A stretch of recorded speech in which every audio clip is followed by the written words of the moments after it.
तर ज्यांनी मारहाण केली ते मकोकातले आरोपी होते असा खळबळजनक आरोप आव्हाडांनी केलाय।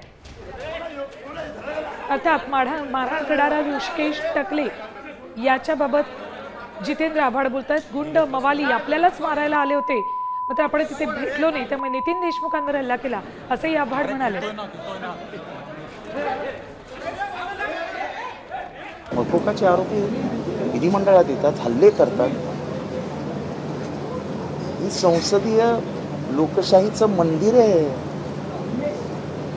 आतमध्ये खूप वेळा खूप मोठे मोठे वाद होतात, पण बाहेरून हात मिळवूनच माणसं घरी जातात। ही या सभागृहाची परंपरा आहे। मकोकाचा आरोपी आतमध्ये येतो, असा रागाने बघतो आणि आम्ही मानाखाला घालून चालायचं।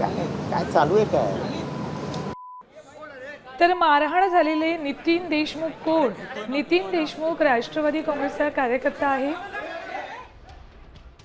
जितेंद्र आव्हाडांचा जवळचा कार्यकर्ता आहे नितीन देशमुख।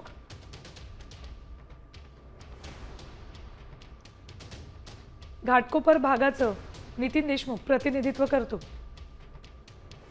गेली 15 वर्ष राष्ट्रवादीमध्ये तो कार्यरत आहे। एकीकडे ऋषिकेश टकले हा पडळकरांचा कट्टर समर्थक, कट्टर कार्यकर्ता, तर इकडे नितीन देशमुख हा राष्ट्रवादीमध्ये जितेंद्र आव्हाडांचा तो कार्यकर्ता आहे।